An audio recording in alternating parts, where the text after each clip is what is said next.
buenos días para todas, para todos. Este ejercicio tiene por objeto plantear cómo podría la máquina de preguntas servir como herramienta analítica y propositiva para desencadenar un ejercicio de investigación en el doctorado en estudios sociales. Ahora, es necesario empezar con una cierta disposición, ¿no? Yo les voy a pedir el favor respetuosamente que tengan la gentileza de respirar.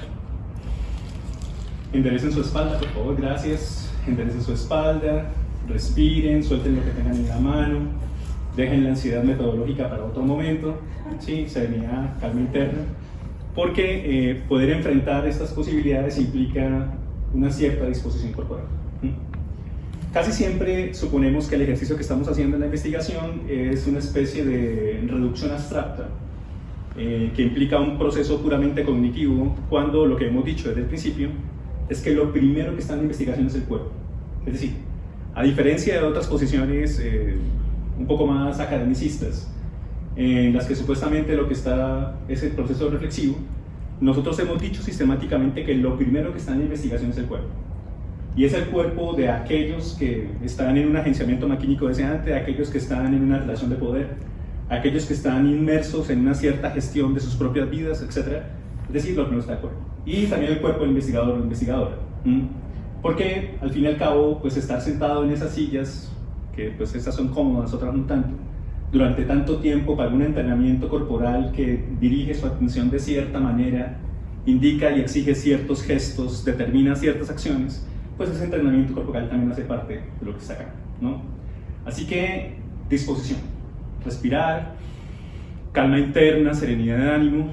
No hay razones para traer una ansiedad metodológica aquí, aunque puede pasar que apenas empecemos usted quiera saberlo todo ya, ¿no? Pero pues hay que tener calma interna y serenidad de ánimo, hay que tener paciencia, ¿no? Foucault decía, la paciencia que da forma a la impaciencia de la libertad. Hay que tener calma, esto no es un recetario, esto no es un producto que usted utiliza sistemáticamente para poder llegar a un resultado preciso, no. Esto es, si lo decimos en el lenguaje de la cartografía, un agenciamiento, y si lo decimos en el lenguaje de la hermenéutica, una experiencia, y si lo decimos en nuestro lenguaje, una experimentación. Así que necesitamos una cierta disposición, ¿no? Una cierta posibilidad. ¿Hay razones para que se sientan ansiosos, ansiosas? Sí, supongo, ¿no? Sobre todo la tendencia a la búsqueda de logro, etc. Eso está ahí, no vamos a decir que no. Pero siempre que sientan eso, por favor recuerden esta moción inicial. Respiren. Entonces, si esa ansiedad se da, yo les voy a pedir el favor de nuevo que respiren y no me estoy burlando de ustedes, ¿está claro? Les estoy pidiendo que accedamos a una cierta disposición corporal para poder enfrentar lo que vamos a hacer. Bien, entonces antes de decir cualquier cosa aquí, algunos elementos de disposición. Los estudiantes de la promoción tercera ya habrán escuchado cosas como estas, pero como ya dijimos, el lenguaje es para los estudiantes de primer semestre. Bien, disposiciones. Primera disposición, hay que hacerle caso a Aristóteles. Y Aristóteles decía, cuando yo voy a resolver un problema, debo partir de lo conocido hacia lo desconocido. Partir de lo conocido hacia lo desconocido. Eso parece simple, pero es muy efectivo. Nadie puede resolver un problema partiendo de lo desconocido hacia lo desconocido. Hay que partir de lo conocido hacia lo desconocido. Esa afirmación epistemológica de Aristóteles tendrá una gran influencia en la hermenéutica contemporánea. Ricoeur, ¿no?, nos dirá con todas las letras que que el arco hermenéutico va del explicar al comprender. Y mientras se había generado una oposición entre explicar y comprender en epistemología, Ricoeur dice, se amplía la comprensión cuando se amplía la explicación. Así que tener a la mano lo conocido permite movernos a explicaciones posibles que, aumentando su poder explicativo, también mejoran la comprensión. Así que, primer asunto, partir de lo conocido hacia lo desconocido. Eso tiene implicaciones en diferentes métodos, porque la influencia del pensamiento de Aristóteles llega hasta nuestros días, pero digamos que se trata de reconocer cuáles serían nuestras precomprensiones iniciales frente a un texto o a un problema. Dado que es una precomprensión, es difícil establecerla. Ojo, no porque se trate del inconsciente freudiano, ¿sí? No estamos hablando de eso. Precomprensión es el conjunto de juicios que yo tengo acerca del mundo en el momento en el que me enfrento o al problema o al texto. Ahora, yo tengo un conjunto de juicios iniciales, es decir, no estoy tabula rasa frente al texto o frente al problema. No, tengo un conjunto de juicios. Y la hermenéutica llama a eso prejuicio, no en el sentido negativo del término, sino en tanto que contenido de comprensión. Yo tengo unos puntos de partida iniciales. Establecer con claridad mis prejuicios más fuertes es quizá una de las cuestiones más importantes de lo que implica partir de lo conocido hacia lo desconocido. Porque alguien podría suponer que partir de lo conocido hacia lo desconocido es únicamente afirmarse en lo conocido, cuando lo que estamos diciendo aquí es que usted también debe cuestionar sistemáticamente lo que cree que conoce. En ese orden de ideas, usted tiene que establecer con claridad, o tendría que establecer con claridad, cuáles son sus propios prejuicios iniciales, cuáles son sus puntos de partida. Y al hacerlo, frente al problema o frente al texto, entonces ahora usted puede averiguar cómo, ahora sí, de explicar a comprender, moviliza, reconfigura, transforma sus precomprensiones en otras precomprensiones. Dado que el proceso de comprensión en el lenguaje de la hermenéutica nunca es definitivo, sino que siempre hay precomprensión, lo máximo que yo puedo hacer con mis precomprensiones es siempre modificarlas para ampliar su poder de comprensión. ¿Y cómo se hace visible que yo comprendí mejor o más? Porque mi acción o mi relación con el texto, to improve, si es en inglés, no sé cómo decirlo, mejoran, son cada vez más efectivas, etc. Alguien diría, en otro lenguaje, que se aumenta la potencia, ¿no? Se aumenta la potencia oral. Pero pues, digamos que esos dos métodos, esos dos elementos son un poco problemáticos en ese punto. Bien, así que partir de lo conocido hacia lo desconocido. También habría que hacerle caso a Aristóteles cuando dice partir de lo simple hacia lo complejo. Partir de lo simple es reconocer los contenidos iniciales para ir cada vez más complejizándolos más. Complejizar la posibilidad no es únicamente atravesarle más variables. Complejizar implica conectar, articularse de algún modo con la relación problemática que está inmersa en el texto, en la experiencia, en el experimento o en el problema. Conectarse con. Así que en ese orden de ideas, partir de lo simple no es únicamente recoger los elementos básicos para avanzar. Sí, eso es un muy buen punto de partida. Pero reconocer lo simple es también establecer con claridad cuáles son los bloques iniciales, los puntos de partida, para averiguar cómo se complejizan cada vez más. Así que en ese orden de ideas hay que tener claro que hay que partir de lo simple a lo complejo. Lo complejo nunca termina, y puede pasar que encontrar un cierto nivel de complejidad se convierta ahora en el punto de partida para un nuevo nivel de complejidad, y así. ¿Ven? Así que la posibilidad de lo simple es más compleja de lo que creemos, no es tan sencillo. Pero básicamente vamos avanzando en esas posibilidades, o bien en el lenguaje de la hermenéutica de comprensión, o bien en el lenguaje de lo que llamaríamos la cartografía, agenciamientos colectivos de enunciación que nos llevan y nos ubican en otra parte. Bien. Y por último, pues para no llenar de disposiciones, la disposición de Spinoza, ¿no? La solicitud de Spinoza. Parte siempre de tu potencia, no de tu impotencia.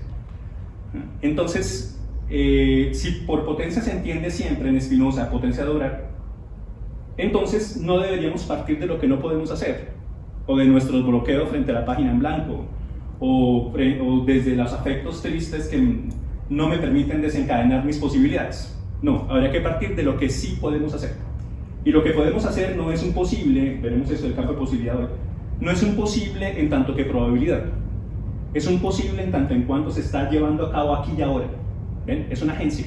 No es un futuro posible allá lejano, es una agencia. Un hacer, un darse de. ¿Ven? Un desencadenarse de una fuerza. Así que en ese orden de ideas hay que partir de la potencia y no de la impotencia. Partir de la impotencia es más fácil, porque yo veo la página en blanco del computador, veo mi nota de apuntes en blanco, no estoy seguro de si lo que estoy escribiendo es valioso o no, de si lo que estoy observando es valioso o no, etc. ¿Qué es eso? Impotencia. ¿Ven? ¿Y por qué es impotencia? Porque estoy conectado con un afecto triste que me hace dudar de lo que... Pero en las relaciones de resistencia y en las configuraciones políticas de las comunidades que resisten, la impotencia no es una opción. ¿Ven? En los aspectos políticos del campo de posibilidad se parte de la potencia. Hay que cuidar el río, vamos a cuidarlo. No podemos cuidar el río porque los grupos paramilitares patrullan. No, hay que averiguar cómo se hace ese elemento. Se invoca un dios, se hace brujería en la mitad del bosque, etc. Siempre hay potencia, ¿no?, en esos ejercicios de resistencia. Así que hay que partir de lo que sí se puede hacer, no de lo que no. Eso vincula un problema muy serio en el orden de las subjetividades, dado que estamos en la línea de subjetividades, que ubica las anteriores disposiciones un poco en el lenguaje de la hermenéutica para decir, ojo con esto, toda comprensión es autocomprensión. Es decir, que en la medida en que mis comprensiones se modifiquen, cambien, se transformen, amplíen su poder explicativo o comprensivo, entonces yo, en lo que entiendo que soy, estoy aumentando mi posibilidad de comprensión de mi propio ser. Ahora, eso es hermenéutico, específicamente en el lenguaje de la hermenéutica. En el lenguaje de la cartografía, o en el lenguaje un poco salido de estas visiones de corte insignificante, etc., el problema es que aumenta mi potencia. La cuestión es que aumenta mi potencia. Es decir, ahora escribo, ahora pienso de cierto modo, pensar es crear, crear es resistir, ¿ven? De allí hubo agenciamientos maquínicos deseantes otros, etc. ¿Ven? Lo que nos ubica entonces en un punto problemático.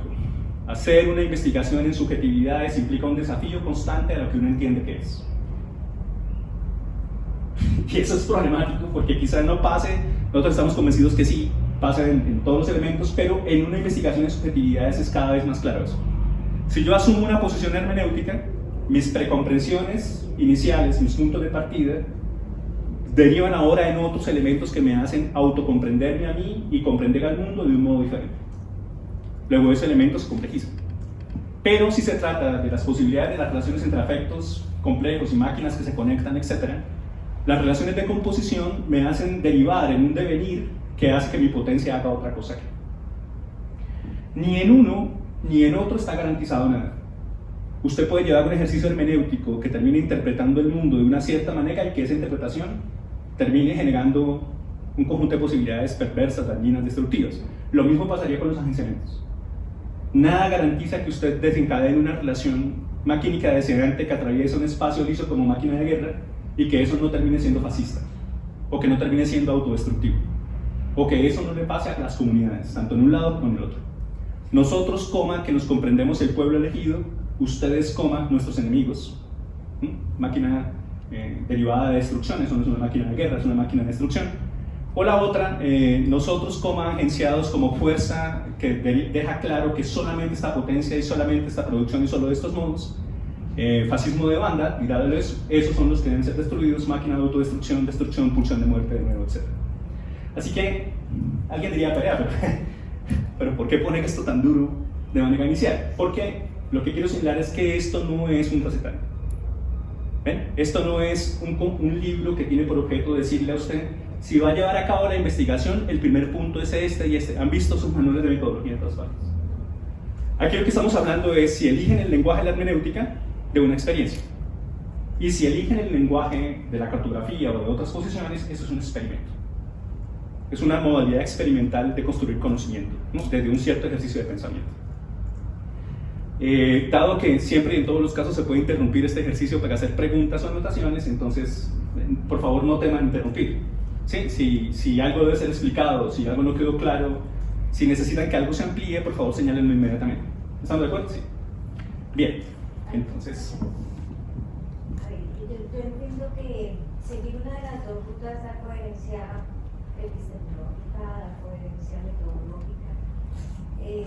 Pero ¿acaso la vida misma no tiene el entrecruce de ambas? Y entonces metodológicamente no se mueve. Pues nosotros hemos dicho aquí que en la experimentación, porque la serie discursiva viene enseguida, en la experimentación el problema inicial es una pragmática, para decirlo con Hernán. Y esa pragmática implica unos usos. Pero esos usos no son simplemente el desplegamiento de una herramienta. Es mejor, como vamos a mirar ahora, el hecho de que la problematización es quien va guiándome acerca de cómo configuro ese ejercicio analítico que pretendo hacer y propositivo que pretendo hacer. Porque inicialmente, como ya habíamos dicho en ciencias sociales, es muy común que X teoría provea de cierta metodología y desde ahí usted desencadena ese ejercicio y quizá haya alguna mutación, algún cambio, muy probablemente lo haya, pero básicamente se mantiene ese esquema. Lo que aquí estamos diciendo es que es la problematización la que desencadena esa relación con el método. Ahora, en el lenguaje de la hermenéutica, porque como se fijan aquí no hay un privilegio de método, ¿no? En el lenguaje de la hermenéutica sería la comprensión profunda y compleja de eso que está pasando en la problematización, lo que me permitiría reconocer que necesito herramientas de X modo para. ¿Sí? Por ejemplo, lo que hemos dicho aquí acerca del lugar de la estética en la investigación en estudios sociales. Mientras las ciencias sociales siguen diciendo que lo estético es o cultura, o museo, o acción cultural, nosotros hemos dicho que lo estético, en la derivación de la creación de la obra de arte, o en la aparición de otras posibilidades de existencia, es una herramienta de investigación, no es un objeto de investigación. De tal manera que en un performance de una comunidad deriva, ese performance puede servir para nosotros, en una cierta interacción entre crítica, ficción y experimentación, como método de investigación. Alguien diría, eso es hermenéutica. Alguien diría, no, eso es cartografía. Alguien diría, no, eso es X, Y, Z. El problema no es, en este caso, el método. El problema es cómo la problematización desencadena esa conexión con ese ejercicio que está ahí, que puede derivar al menos en dos momentos básicos. Uno que es analítico y otro que sería propositivo. Es evidente que no habría posibilidad de desconocer uno de otro, ¿no? Los elementos son secuenciales, por decir, pam, pam, pam, pam, juego, juego. Pero básicamente no asumimos el hecho de que hay un privilegio de método. Y de eso nos distanciamos. Por eso aquí yo podría hablar del método que usted quiera. O sea, ¿por qué? Porque este ejercicio no tiene un privilegio de método. Este ejercicio es una máquina abstracta que, como ya les dije, tiene que repletarse de reglas concretas. Y las reglas concretas están en la problematización. Ahora, ¿cómo vamos hasta allá? Es lo interesante. No sé si contesté. Sí, bien. Entonces, para mantener ese elemento de disposición inicial, ya habíamos hablado un poco de esto, pero lo repito. Hay una metodología de entrada que es muy sencilla. La primera de ellas es conseguir suficiente distancia.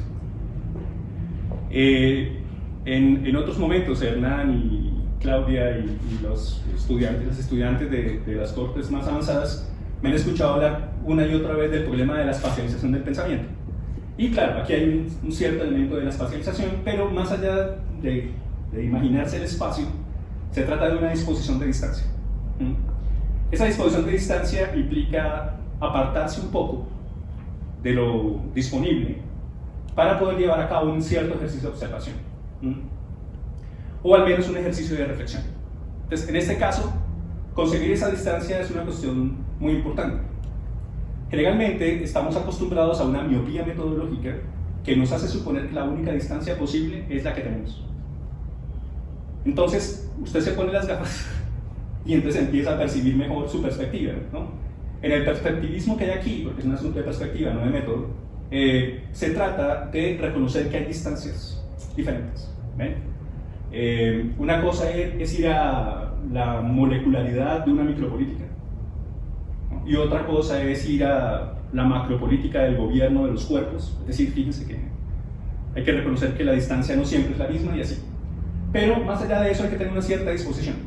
Y esa disposición es una distancia frente a eso que en ocasiones estamos tan inmersos en eso que suponemos que es la problematización que no se nos permite ver más allá de lo mismo que vemos todo el tiempo, o de los límites que hemos alcanzado y del cansancio metodológico que hemos alcanzado con las mismas herramientas usadas del mismo modo para las mismas cosas.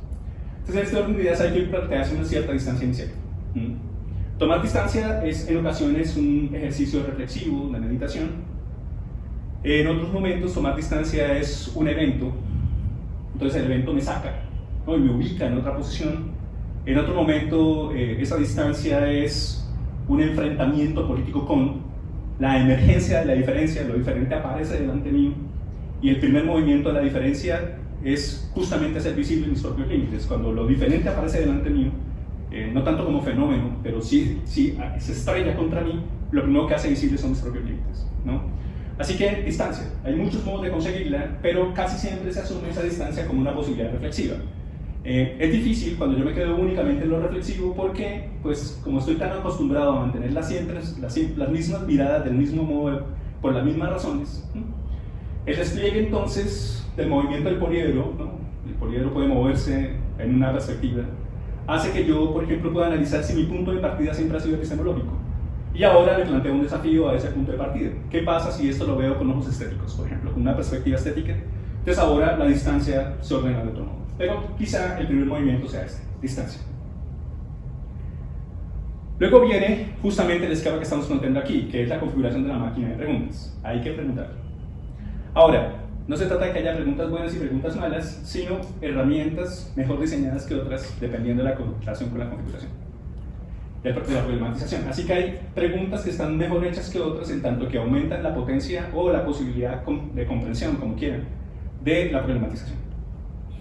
Puede pasar que usted fabrique un conjunto de preguntas que son maquínicas, es decir, que desencadenan articulaciones, pero que no son susceptibles de usarse en la problematización. Entonces, ¿de qué sirve esa formalización? Bueno, tal vez le sirve para reconocer que ahora tiene que hacerlas diferentes, ¿no? Porque aquí nada se pierde. Pero puede pasar que usted desencadene un conjunto de preguntas que no necesariamente estén vinculadas con la problematización. Bien sea porque usted sigue prisionero o prisionera conectado o vinculado con una cierta manera de pensar, y entonces, no, pero pues no hay más remedio que empezar por ahí, acuérdense de los permisos. Así que hay que construir preguntas, y cada vez mejores preguntas. No solamente en el orden formal, ya veremos un conjunto de elementos formales para eso, pero sí preguntas tremendamente fuertes, ¿no? Preguntas que conecten con. Para llegar a este ejercicio, el ejercicio de los conceptos. La creación de nuevo conocimiento se explicita, se concreta, toma forma en una investigación doctoral en conceptos nuevos. Bien sea porque esos conceptos son una invención metodológica necesaria para poder desencadenar la relación con la problematización, como hizo el doctor Renan sentado aquí, diseñó un conjunto de invenciones conceptuales que le permitieron vincular la problematización. Su primer punto de partida fue la discusión bio-SOE, ¿no? y los aspectos ontológicos, eso no está en ninguna otra parte. Ese ejercicio analítico le permitió reconfigurar los conceptos para llegar a lo que él conoce como biopragmática. Pero alguien podría decir, pero esa investigación luce muy teórica. Alguien podría decir, bueno, ¿y qué es sentir pensando? ¿Ven? ¿O qué es vivir sabroso? ¿O qué es, ven?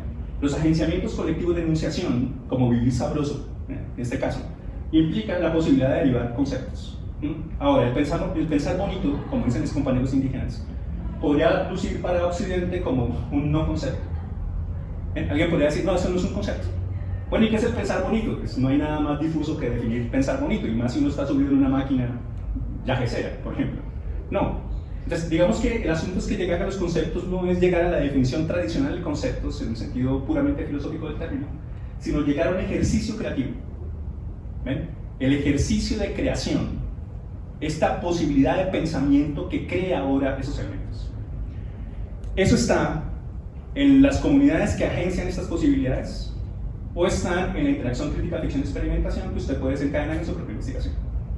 Generalmente esto lo conseguimos por contagio, es decir, son las luchas que están allá las que nos contagian y nos hacen derivar a otra parte en el ejercicio de pensamiento. Generalmente pasa eso. Bien, entonces no se trata únicamente del concepto en el sentido aristotélico o en el sentido hegeliano del término, por decirlo de algún modo. Es el concepto en el sentido de la creación de conocimiento nuevo. Y en ese sentido, llegar hasta ahí sería lo que entenderíamos como una reflexión filosófica. Ojo, no una producción académica en filosofía, eso tiene otras reglas. Eso es una reflexión. Y una reflexión que llega al concepto y se conectaría después con el afecto y con el percepto, diría Deleuze. Pero más allá de eso, el hecho de que se crea conocimiento nuevo. Ese conocimiento nuevo deriva de esa relación con la interrogación, con las modalidades del preguntar, pero al mismo tiempo de la distancia que permite la perspectiva que hemos planteado o decidido. ¿Ese elemento es secuencial? No. No. Puede pasar que mis conceptos iniciales sean una cosa y permitan una distancia, etc. Así que no se tomen esto como un recetario, insisto, porque si no, van a suponer que es primero punto A, punto B, punto C, y entonces no permiten desencadenar el flujo de devenir o la experiencia o el experimento que están a mitad de esto, ¿no? Para llegar, por último, a lo que llamaríamos el problema o la problematización. En sentido formal, el problema es una cosa y la problematización otra. El problema siempre es una formalización metodológica.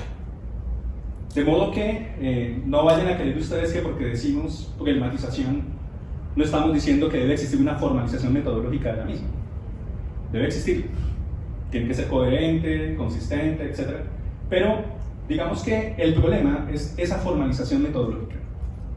La problematización no es una formulación metodológica. La problematización es un hecho, un evento, una acción, un decir, una lucha, un enfrentamiento, una reconfiguración Es decir, un elemento siempre en todos los casos empírico. Así que llegamos al problema como ejercicio de formalización metodológica, pero la problematización es la lucha, el enfrentamiento, la transformación, el cambio, el devenir, la acción, la agencia, el evento, el acontecimiento, etcétera, que está dándose en una cierta situación social. ¿Eso por qué? Porque es muy común en ciencias sociales confundir esa formalización con lo que está pasando en lo social. Entonces alguien pone una teoría antropológica o sociológica o tal cosa y dice X. El problema es X y está suponiendo de entrada que en la sociedad se está dando eso. Es decir, su discurso de verdad tiene unos ciertos efectos de poder en un cierto gobierno de la producción del conocimiento social, para decirlo en un lenguaje. Pero eso es distinto de reconocer la distancia que habría entre el hecho, el acontecimiento, la lucha, el enfrentamiento, la aparición de, la emergencia de, la reconfiguración de, y el modo como se formaliza en una investigación doctoral. Ahora, debemos llegar a un elemento de formalización. Pero para esa formalización no hay una receta. Hay unas exigencias. Unas exigencias que son de corte de criterio, coherencia, cohesión, sostenibilidad, etc. El principio de sostenibilidad es fundamental, para el DOTI, etc. Pero digamos que en ese sentido, el problema es una formalización, pero la problematización es otra cosa. Si tenemos eso claro, entonces ya no nos angustiaríamos tanto por empezar de una vez con el problema, que es lo que todo el mundo quiere hacer, ¿no? Sino dejar muy clara la problematización para luego llevar a cabo este ejercicio que nos permite llegar hasta ahí. No sé si frente a esta metodología de entrada haya preguntas, haya comentarios.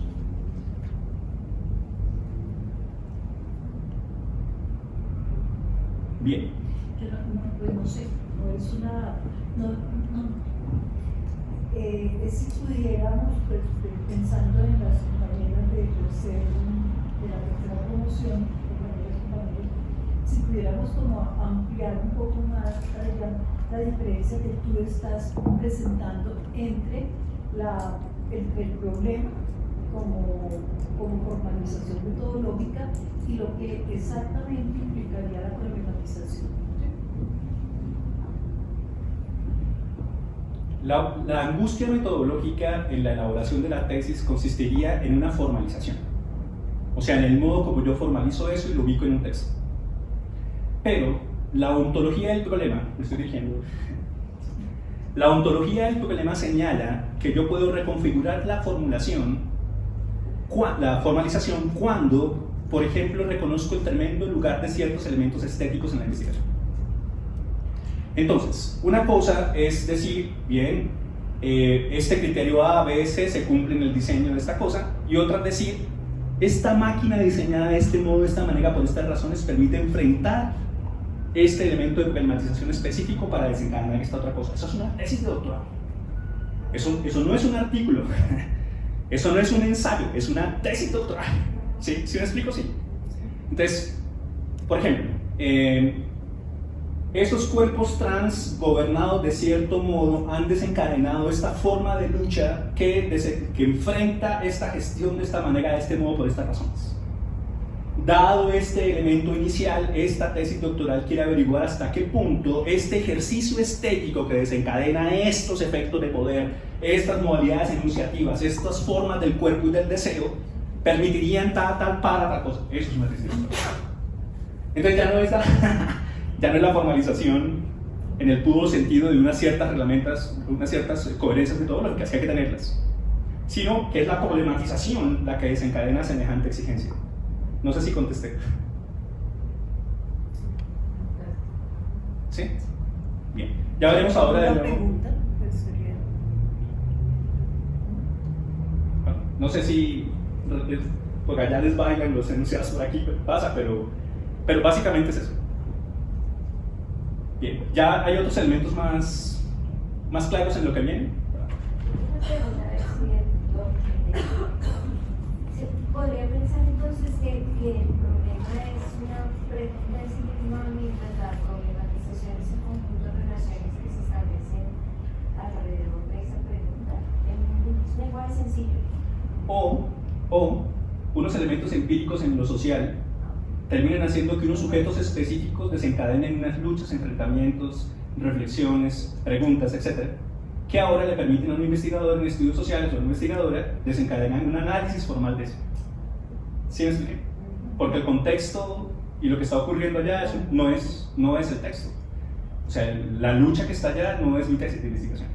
Ahora, lo que sí pasa es que eso que está ocurriendo en lo social desencadena esas reflexiones, trabajos, esfuerzos, obras de arte, que ahora hacen posible que este investigador o investigadora, de hecho es el colectivo el que lo hace en nuestra teoría de la competencia, haga posible una creación de conocimiento social desde ahí. Sí, pero fíjense que casi siempre en estudios sociales es al contrario. Viene el privilegio del método, el privilegio de la teoría y el privilegio de unos conceptos preformulados. Y luego de eso yo sí voy a una, y entonces termino ubicando en unos bloques y digo la verdad sobre eso. Y eso tiene unos efectos de poder, esas verdades. Ahora, otra cosa es tomar la problematización de memoria. Y aquí estamos seguros de eso. Ahora, ¿no es la problematización una cuestión difusa? No. ¿Por qué no es difusa? Porque es que el agenciamiento está ahí, el evento está ahí. ¿Sí? O sea, la lucha está ahí. Es cierto que mis compañeros indígenas y mis compañeros afrocolombianos están matando abajo en el Cauca por la tierra de cultivo. Eso está pasando. Y lo están haciendo mientras los terratenientes mandan a los empleados a defender la tierra porque si no, no pueden trabajar. Y es efectivo. Hay momentos en los que unos ciertos sujetos dicen, hacen, actúan de cierto modo y desde ahí desencadenamos unos modos de pensamiento. Pero eso es muy distinto de decir, no es que primero está el concepto de sujeto en Foucault y luego sí viene la realidad. No, es que es muy común. No, es muy común. Dos preguntas. Digamos, ¿qué precauciones habría que tener en el momento de organizar la problematización para que no parezca un diagnóstico que hacemos de datos o cifras o narraciones como? Entonces eso es una primera pregunta que me surge. Y creo que más adelante se van a mirar los criterios de especificidad de la pregunta para saber qué está entonces, solo esa pregunta. Uno no debería temer utilizar esos discursos en su trabajo. Es decir, el hecho de que tengamos cierta distancia epistemológica frente a las ciencias sociales no traduce que no podamos usar esos elementos para aclarar algo que hemos llamado con todas las letras contexto. Y el contexto, como hemos dicho también, es una fabricación ficcional, así como también lo es el estado del arte, etc. Así que no deberíamos tener tanto miedo de decir, no, entonces vamos a ser puramente estéticos. No, se puede traer ese conjunto de herramientas duras de la sociología para ubicar, o de la antropología, para ponerlas ahí y luego de eso derivar un análisis distinto de criterios diferentes. Yo podría ordenar mi problematización desde el poliedro mismo para dar cuenta de esa organización. Claro, o sea, yo puedo tomar el poliedro como virus para metérselo a una herramienta, como un ejercicio funcional. como un ejercicio que, ahora, ¿cuál sería la exigencia? Que se sostenga. Porque el principio de sostenibilidad es fundamental. No sería únicamente la coherencia en el sentido hermenéutico del término, ¿no? O sea, no bastaría con la coherencia, tenía que ser sostenible a la hora de enfrentarse con la problematización. El otro hecho Después vamos a ver la sostenibilidad. Sí, vamos a leer Railroad mucho durante los 4 semestres, así que no. Pero básicamente el principio de sostenibilidad es el hecho de que la articulación de la potencia, la composición, se sostiene. Ahora, puede pasar que en la composición un elemento nuevo llega y descompone. Entonces ya no hay sostenibilidad. Entonces la idea es un principio derivado de la noción de prudencia de Deleuze, en la que la articulación permite sostener la composición. Distinto de la noción de sostenibilidad en otras teorías, ¿no? Bien. Sí, el modo de o sea, en el método cartográfico es justamente eso, la interacción longitud-latitud, pero bueno, eso lo veremos en clase. Bien, entonces como ya saben, ¿no? La primera serie discursiva implica, no se ven las flechitas ahí, pero supuestamente hay una relación bidireccional. Las interacciones complejas entre vida, poder y cultura. Ahora, ya les he dicho, máquinas abstractas, reglas concretas. Entonces, usted ve esto acá y dice, bueno, sí, allá hay unas relaciones, pero ¿a dónde tiene que ir usted cuando vayamos a la tarea metodológica? A especificar las relaciones complejas entre vida, poder y cultura que se darían en la problematización que usted está investigando. Entonces, el análisis que el doctor Hernán aquí presente hace sobre la relación Bios-Odé en su primer capítulo de tesis doctoral, que está disponible ya, creo que todos tienen ese libro. Sí. Lo que hace es analizar, sí, ¿no tienen el texto de práctica? Sí, creo que se les entregó. Sí, Creo que se les entregó la de tesis. los que se entregaron. De hecho, tienen que leerlo para que se de subjetividad. Bien. El asunto es que se hace un análisis de qué es eso que es vida y cómo se relaciona con el pueblo y la cultura. La cuestión está aquí en cómo delinea usted esa relación en la especificidad de su problematización. Hay que ser muy claros en eso. ¿Por qué? Porque una cosa es decir esto como máquina abstracta y otra cosa es repletar eso de las reglas concretas de su problematización. Hemos dicho en el doctorado en estudios sociales que la base, en griego se dice arqué, el punto de partida de la serie discutida del doctorado es esto. Es esta primera relación. Porque está suficientemente claro, sin importar qué posición teórica manejemos, que en este momento histórico es la vida la que está en riesgo. Y al mismo tiempo la vida la que lucha, la vida la que quiere sostenerse, la vida que experimenta consigo misma, es decir, la vida es la posición inicial. Ahora, ¿cuántas definiciones hay de eso? Pues imaginarán. Hay N definiciones sobre el problema de la vida, desde el debate bioso de Aristóteles y las repercusiones que tiene eso hoy en lo contemporáneo. Pero más allá de eso, el problema central es ese. Pero una vida que por ciertas razones no puede desligarse, quitarse de encima gestiones de poder.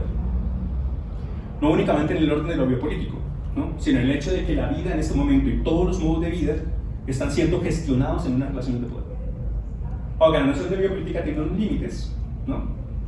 Ahora, después Brayotti ubicará una noción de zoopolítica para decir que no solamente se gobiernan poblaciones, que es una de las definiciones básicas de biopolítica en Foucault en el curso 76, sino que se gobierna la vida misma, ¿no? Foucault jamás dijo eso. Dijo, se gobiernan fenómenos de población, fenómenos de ta. Luego de eso se mueve el problema de los liberalismos y luego de eso cambia su concepto de biopolítica y pone gobierno. Eso lo veremos en clase. Lo que sí es cierto aquí es que esa interacción es inescapable. Y luego de eso viene la relación con la cultura, que es demasiado amplia, pero que deriva de la configuración de unos ciertos modos de existencia en los que esa vida cobra posibilidades, deliberando, enfrentando, confirmando, configurando relaciones de poder. Así que esa relación es complejísima. ¿Qué hay que hacer ahora? Pues partir de este elemento abstracto, no en el sentido de que sea inexistente, sino que es una máquina que necesita repletarse con reglas concretas. Y las reglas concretas son la especificidad de la problematización.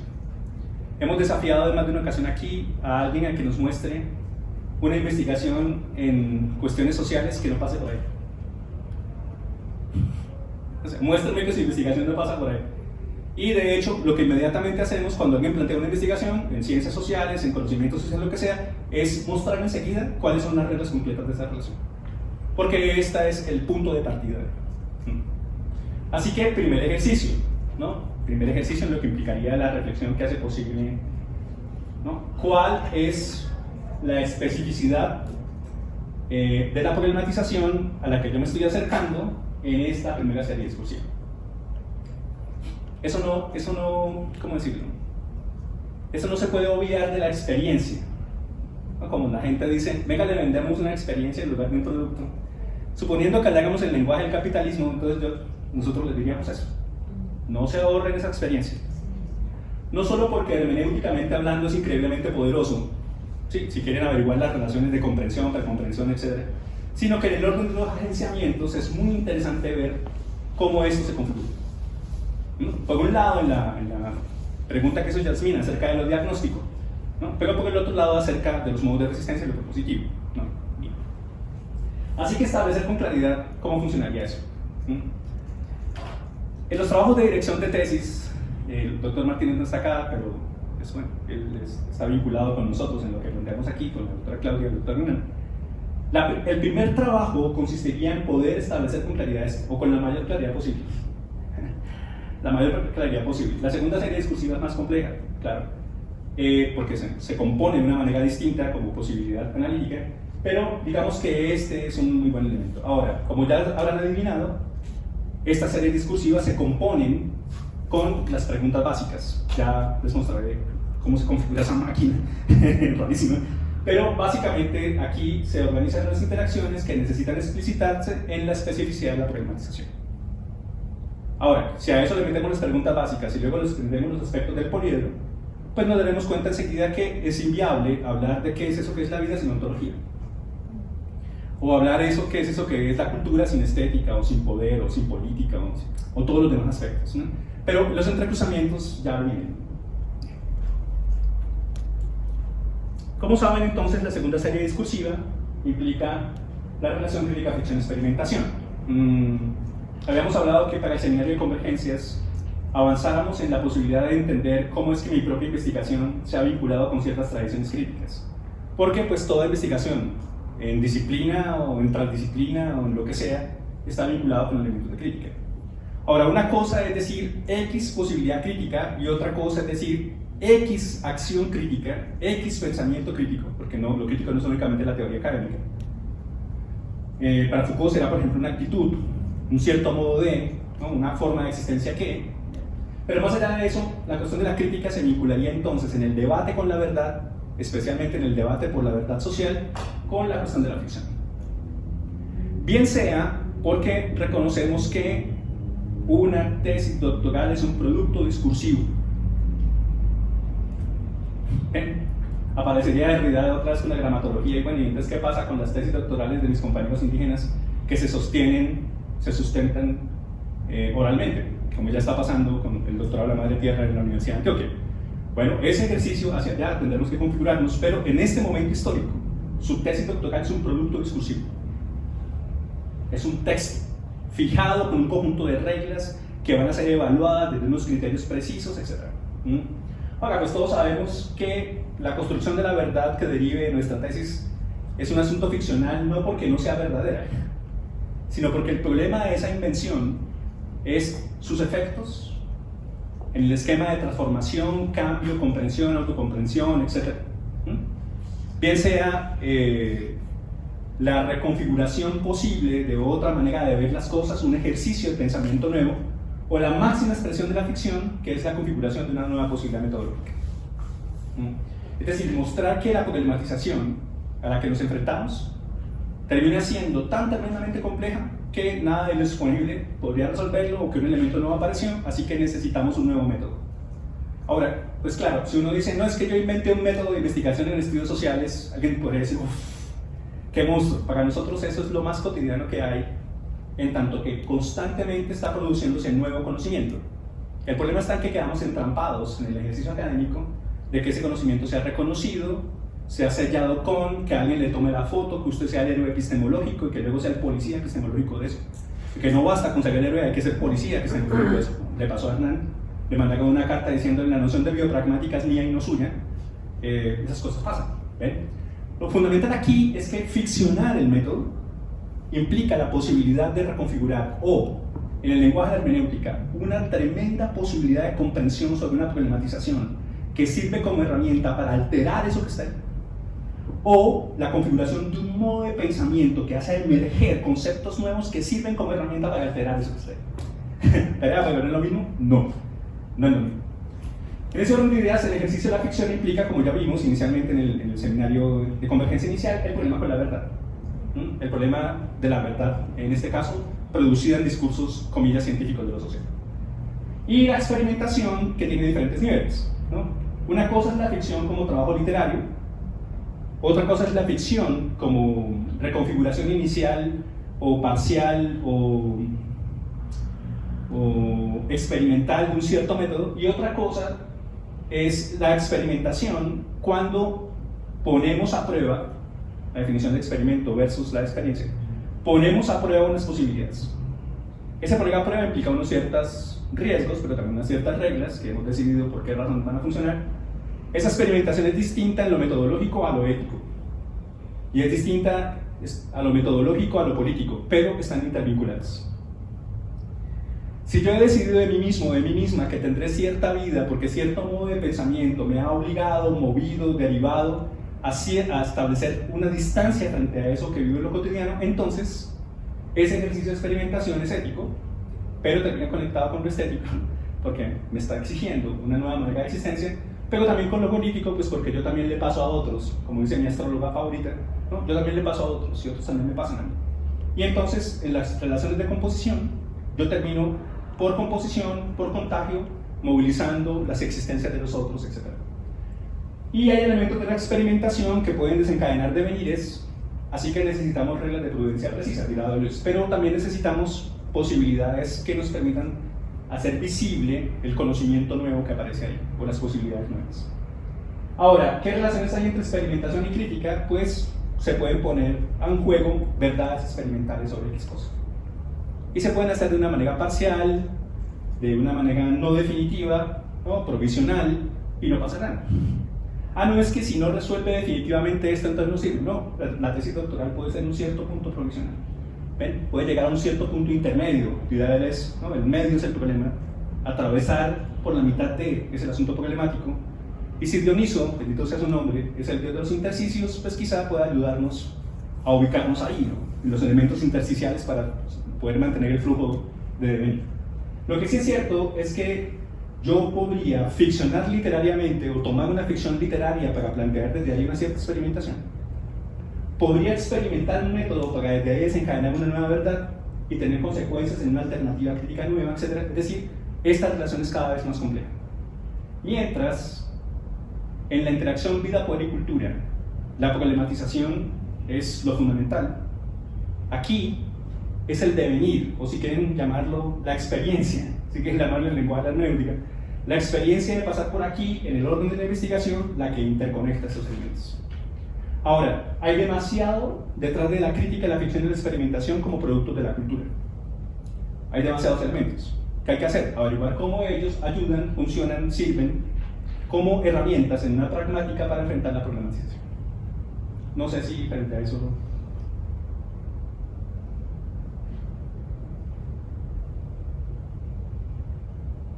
Pensando en el formato y en el ejercicio de experimentación que nos propone nuestra propia formación doctoral, pensando en la posibilidad de que, o más bien, hasta dónde ese formato que debemos presentar me permite dar cuenta estratégicamente de esta serie discursiva, porque creo que también en la posibilidad de combinarlas hay algunos elementos muy ricos que se han construido que se desestiman, o en el afán, y en eso que es importante escuchar a la profesora que la anciana es muy cierto, se desdibuja lo esencial. Pregunta concreta: ¿sería más pertinente o tendría algún privilegio, entendiendo entre comillas la palabra privilegio, es dar cuenta de esta serie discursiva en el plano del formato de conciencias? Por ejemplo, dejar esto para entender un poco mejor lo metodológico, o no. Pues quizá la primera cosa que le pasa a alguien en el entrenamiento que tiene aquí es que entiende que ese elemento es un dispositivo, y que en tanto que es un dispositivo tiene unas reglas, tiene unos procesos, unos procedimientos y pretende controlar ciertas cosas de cierta manera. Claro, no se trata de que la condición para llenar el formato sea que yo tenga muy claro cómo funciona el dispositivo, pero sí reconocer cuáles son sus alcances y sus gestiones y sus modos de gobierno presentes ahí. Claro, alguien ve una hoja de papel impresa que yo tengo que sustentar delante de alguien, pero realmente es un dispositivo que está configurando desde la perspectiva del ministerio hasta ahora cómo supuestamente debe ser una tesis de doctorado. Ahora, ¿qué hacemos estratégicamente? Pues le hacemos caso, pero al mismo tiempo ubicamos todos esos elementos que están jugando el juego. En este caso, esa sostenibilidad implica el hecho de que la experimentación pueda funcionar como un lenguaje que no sea tanto sancionado por una institución que dice verdadero, sino que sea viable, que sea sostenible a la hora de enfrentar la relación compleja entre esos modos de pensamiento tan cerrados y lo que nosotros estamos proponiendo. Porque hay un momento en el que podemos derivar demasiado ficcionales o demasiado poéticos y entonces nos van a decir esto no se sostiene. Pero sí hay momentos en los que podemos ubicar la superficie de interacción, y ubicando la superficie de interacción y los puntos de contacto vamos más profundamente y mostramos. De hecho, nosotros hemos dicho que ese formato se va a modificar en un texto específico de la relación crítica ficción-experimentación, y que las tesis doctorales tienen que decir con claridad cómo es que esa serie discursiva juega en el juego en su propia investigación. De hecho, las tesis tienen que decir primera serie, segunda serie, la serie de la línea y luego la serie del énfasis y así, ¿no? Suponiendo que la máquina compuesta haya funcionado de ese modo. Porque no se trata de rendir pleitesía a la tradición, sino de dejar claro cuál fue el recorrido que hizo posible la investigación. Pero dado que yo puedo comprender inicialmente cuáles son las reglas estratégicas para repletar esos cuadros ahí, al mismo tiempo puedo encontrar los puntos de conexión que desencadenan lo novedoso, lo que el capitalismo académico llama así, lo novedoso, el conocimiento nuevo, ¿y qué es eso? Que es el ejercicio complejo de la interacción entre capacidades y experimentación. Entonces, una pregunta, a ver si yo estoy entendiendo. O sea, que la primera serie discursiva la que darme cuenta un poco del acontecimiento, de lo que está sucediendo con los sujetos. Y esa primera serie discursiva debe permitirme pasar hacia la segunda, que es la de la experimentación y la creación. Solo que usted está viendo esto de manera secuencial, Sí, sí, pero digamos que para que su imaginación se mueva, sí. aquí no se trata de elementos secuenciales que pasan de A a B, Es como el poliedro. sino composiciones. Imagínese, ¿ha jugado Lego alguna vez? Sí. El problema de los Legos es que la composición es siempre segmento duro, por decirlo con derechos. Entonces tienen una única forma, por decirlo así. Ahora, aquí se trata de, voy a decirlo feísimo, de empotrar, de conectar, de articular, de componer la especificidad de la serie discursiva, que es esta máquina abstracta que está aquí, pero que luego aparece de manera precisa. ¿Cómo así? Sí, por ejemplo, ¿no? Aquí, por ejemplo, la USB está compuesta con esta máquina porque tiene un conector que lo hace posible. ¿Sí? Entonces, no se trata de que el diseño, sino que el ejercicio que estamos generando produce esas extensiones de composición, esos conectores posibles.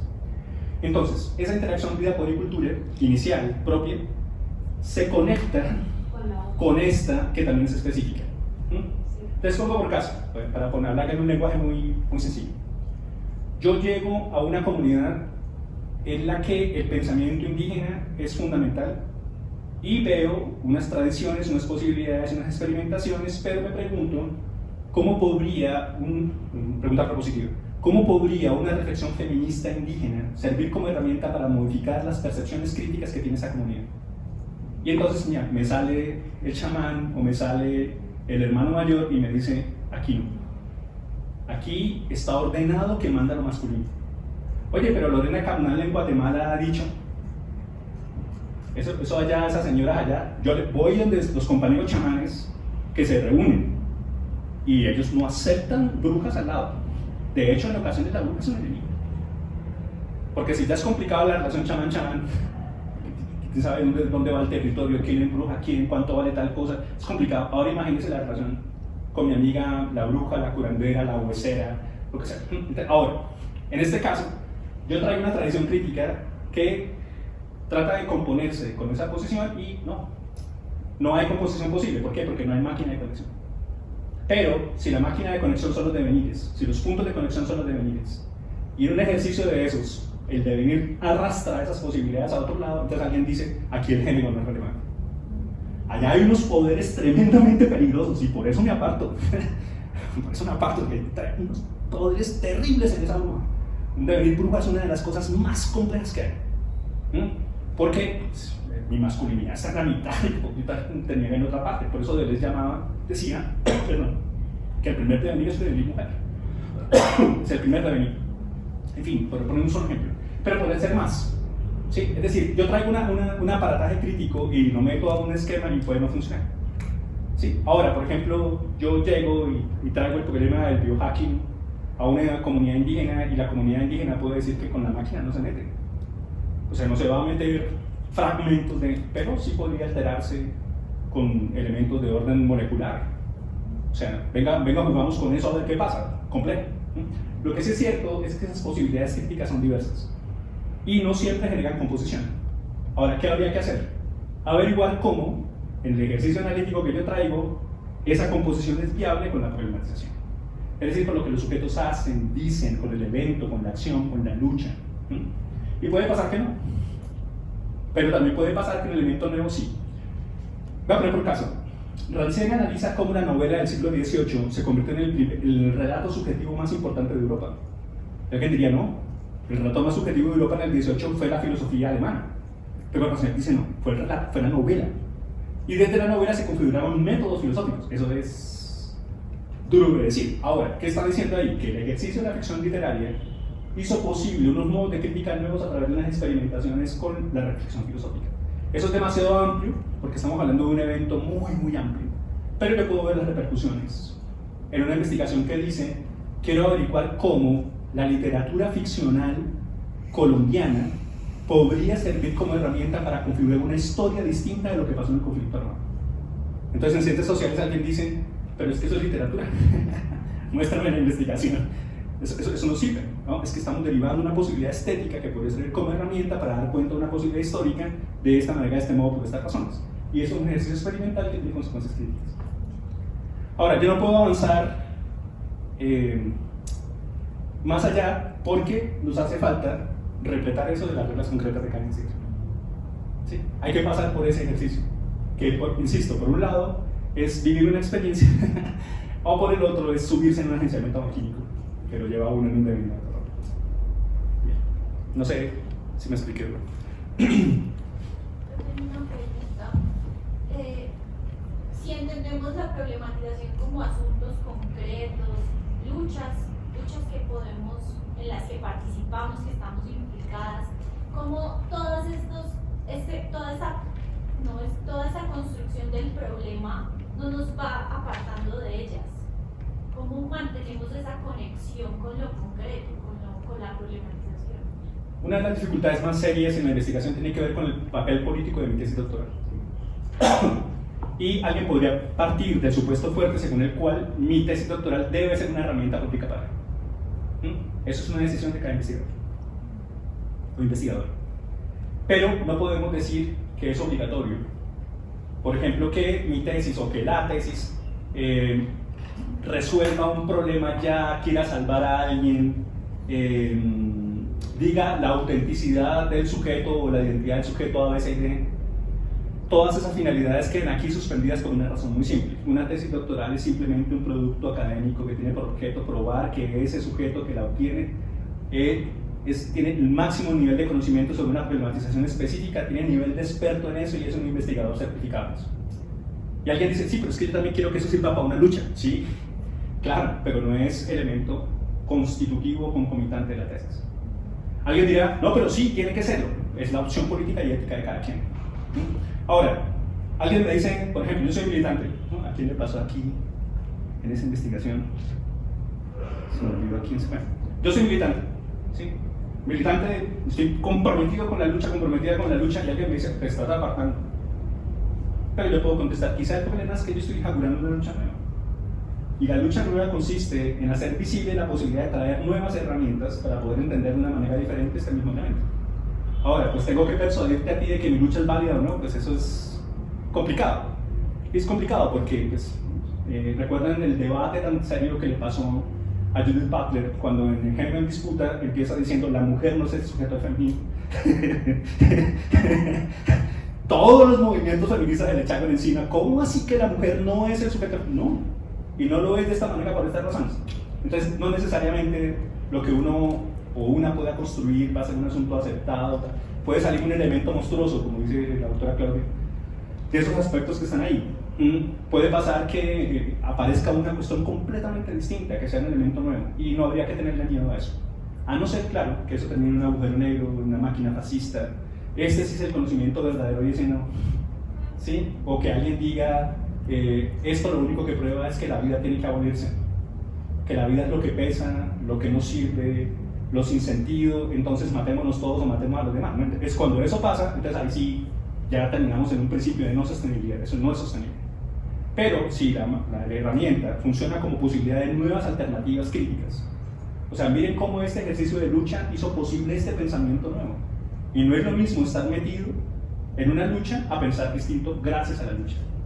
Para cerrar esto, una vez estuvimos con Claudia en Costa Rica en un ejercicio de claxo de feminismo y nosotros planteamos esa pregunta: ¿en qué consiste el ejercicio crítico de los feminismos latinoamericanos? Y entonces una compañera española, lesbiana radical, se levantó y nos gritó que el feminismo era, el activismo por sí mismo era crítico. Por sí mismo era crítico. Pues imagínate el debate que hubo después de eso, ¿no? Ahora yo pues me aparecía ya como macho, con la corbata, con un título de doctorado en filosofía diciendo supuestamente que debían pensar, que no. La reacción fue increíblemente negativa porque hemos planteado una pregunta que lucía como un juicio, cuando la pregunta quería ser diagnóstica. Bueno, los feminismos latinoamericanos, ¿en qué sentido son críticos? Entonces, que atacamos el eurocentrismo. Entonces Simón de Beauvoir no era europea. Nos sacaron de los grupos feministas. Sí, no pudimos volver a eso. Bien, por poner ejemplos de variedad. Bien. Entonces, para establecer unas preguntas iniciales en el trabajo que viene acá. Si están muy cansados, me dicen y paramos. No se preocupen. Bien, preguntas iniciales.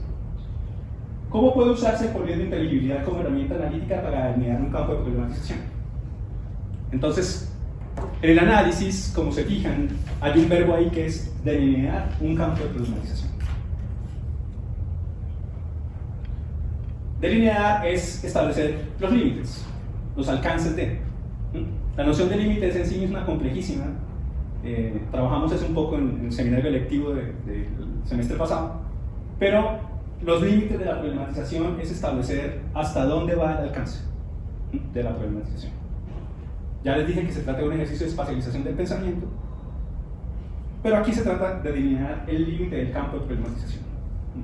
Entonces, hay un momento en el que hacer cierta pregunta no está en el campo, ¿ven? O no se articula o no se conecta con el campo, y hay otros momentos en los que sí. ¿Dónde vemos eso? No porque haya una adentro y una afuera, sino porque circunscribimos los elementos de la problematización que están inmersos y los que no. ¿Ven? Establecemos el límite. Entonces, primer problema de las investigaciones sobre cuerpo. ¿Qué se entiende por cuerpo en su investigación? No, es que el cuerpo puede significar, sí, pero le toca a usted que elija y que deje claro por qué esa noción de cuerpo hace parte de su problematización. Ahora, ¿qué es eso? Lo que hemos llamado la ontología del problema, los aspectos ontológicos del problema. Pero aquí se trata de delinear el campo. Y entre mejor los circunscribamos, mejor. Delinear el campo implica entonces que eso puede ir, trazamos esta línea en esta cartografía y nos dimos cuenta después que no era por ahí, que tocaba por este lado. No, Dios les dice, hay que hacer un ejercicio como de agrimensor del territorio, hay que establecer cierto límite, todo un territorio y entonces toca. Sí, pero lo que estamos tratando de resolver con esta posición inicial es cómo podría utilizarse eso que hemos llamado aquí poliedro de inteligibilidad con el auxilio de Foucault como herramienta analítica. Ojo, analítica en primer lugar.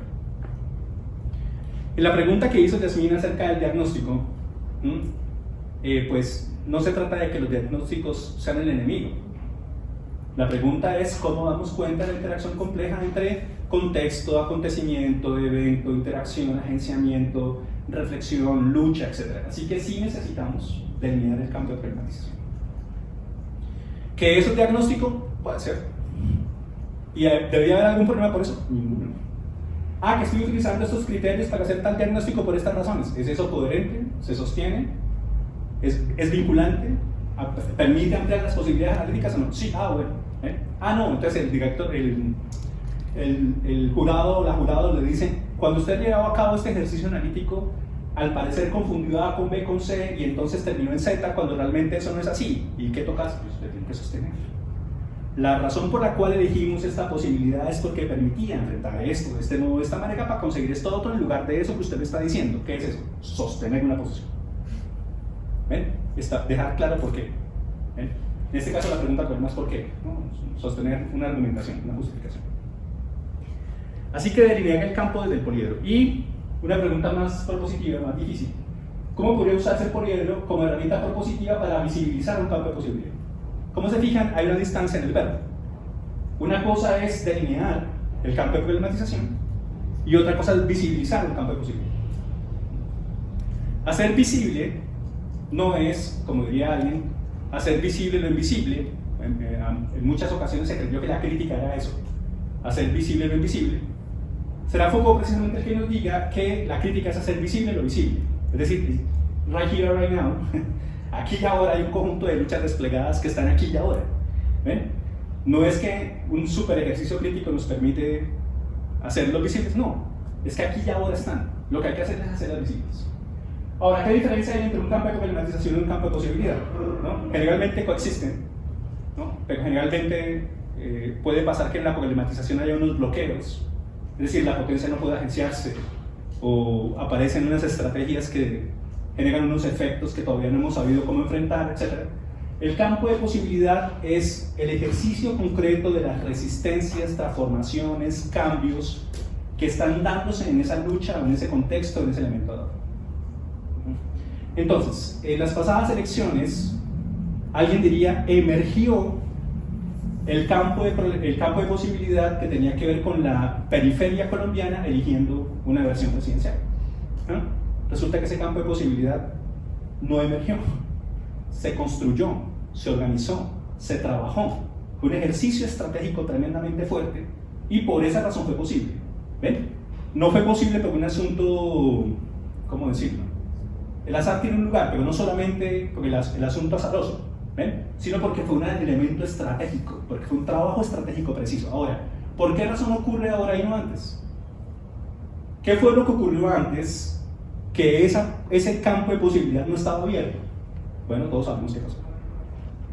La tremenda violencia política, el desconocimiento sistemático de los pueblos alternos en Colombia, el hecho de que lo afrocolombiano sea precisamente lo que no está, que las mujeres no estén, que los indígenas no estén. En ese orden de ideas, ese campo de posibilidad emergió, apareció, pero no puramente por azar, sino por un elemento estratégico que hizo posible ese elemento. Así que el campo de posibilidad tiene todo menos esa idea de que el campo de posibilidad es un campo de probabilidades. No. El campo de posibilidad es efectivo, está agenciado, está ahí. Pero por el otro lado está, voy a decirlo con Claudia Peraíta, en devenir, en tránsito.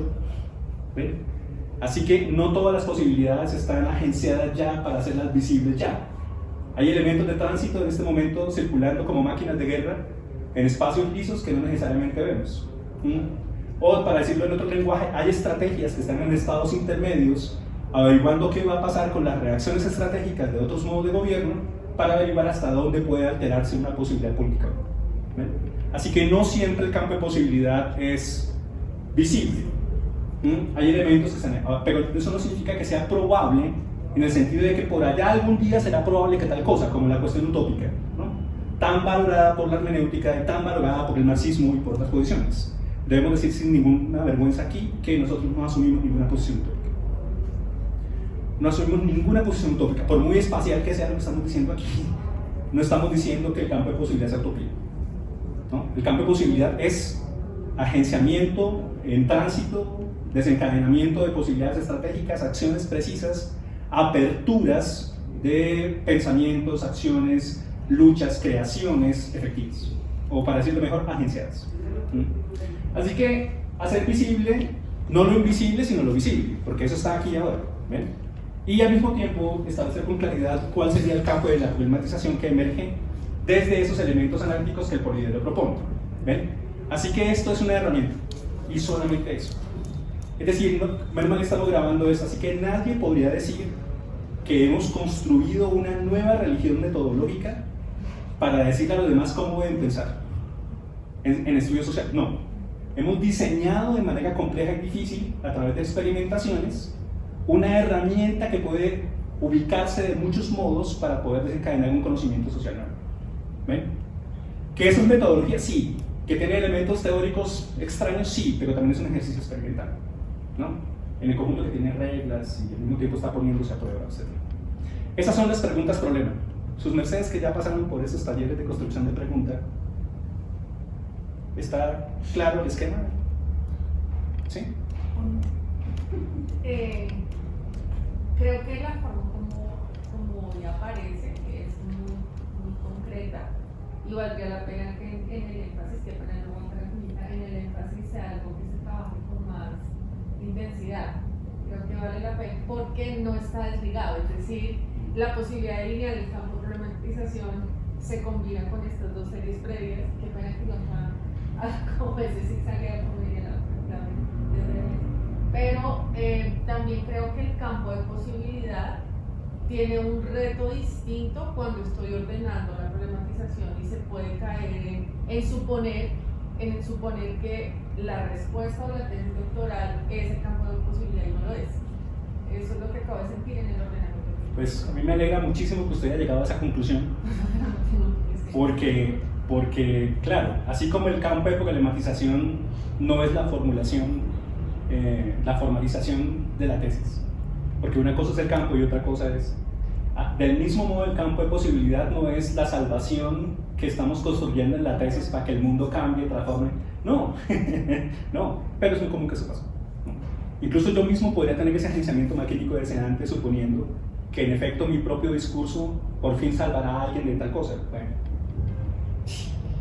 Mira, estoy pensando que es el campo de problematización, el campo de posibilidad y la pregunta por el comentario que tú haces.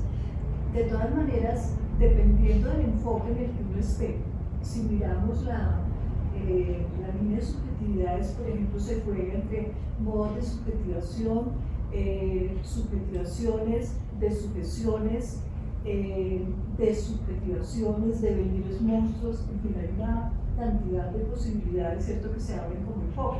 Entonces uno diría, definitivamente habrá enfoques que tienden más hacia el campo de posibilidad y otros que tienden más hacia un campo de problematización. Yo podría hacer una investigación que dé cuenta de los modos de subjetivación en ciertos campos, en ciertas formaciones sociales, y es una investigación válida, ¿cierto? Pero podría también mirar ya desde un planteamiento cartográfico a ver cómo se da ese tránsito entre esos modos de subjetivación y las formas de desubjetivación, que podría ser, por ejemplo, lo que te interesa a ti. Entonces, claro que va a ser algo que parte del campo, pero definitivamente va a ser campo de posibilidad todo el tiempo. Incluso el concepto de venir monstruo o de venir imperceptible o de venir, ¿cierto?, es algo que va de hecho hacia el campo de posibilidad. Sí, muy bien. Que en el fondo es una pregunta distinta. Como ya pasamos por el taller de preguntas, entonces voy a plantear esto en orden de las preguntas para contagiar aquí mis amigos. ¿Cuáles son los campos de posibilidad que abre la reflexión crítica que está planteando la tesis doctoral? Entonces, allá es que mi lucha tal cosa, entonces yo estoy sosteniendo esta lucha, entonces la tesis debe servir para tal cosa.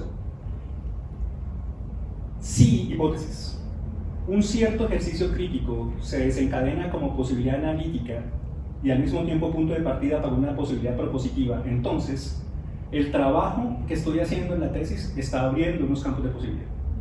Y no lo hace únicamente como el hecho de que muestra, como por ejemplo hizo Hernán, que amplió una posibilidad del conocimiento, sino que además de hacer eso, abre alternativas para que ese ejercicio crítico permita encontrar otras posibilidades. Pongo por caso. El trabajo genealógico en Foucault dice: debemos ver el dispositivo de tal manera que, al hacer visible el campo, establezcamos con claridad cuáles son los puntos de ataque. Eso es genealogía básica.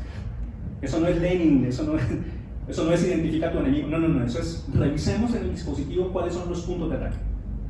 Y los puntos de ataque son los que tenemos que abarcar. ¿Qué es eso? Averiguar cómo un trabajo crítico puede servir como herramienta para ampliar el campo de posibilidad. Pero fíjense que ese ejercicio es un ejercicio de visibilización en el sentido de que se amplía el campo. Eso es diferente de decir cómo un campo de posibilidad está funcionando en una problematización específica. Es decir, a dónde van los flujos deseantes, qué los captura, o qué reglas de combate funcionan, o cómo se reconfiguran ciertos elementos. Eso es hacer visible, digamos con el lenguaje de Yasmin, en una cierta fase diagnóstica, por decirlo así, ¿no? Pero realmente el trabajo analítico consiste en que el trabajo crítico que estamos haciendo en la relación crítica-ficción-experimentación abre campos de posibilidades. ¿Sabe alguien en este momento cuáles son? No. ¿Se están abriendo aquí? Sí. No sé si me explico. Esto no es la promesa de un futuro. Sí, ojo. Eso no es un lenguaje utópico que muestra la promesa del futuro que por fin cambiará la sociedad humana. No, eso no es eso. Bien, entonces ahora sí podemos pasar a los aspectos más, ¿cómo decirlo?, más operativos. Sí, más procedimentales.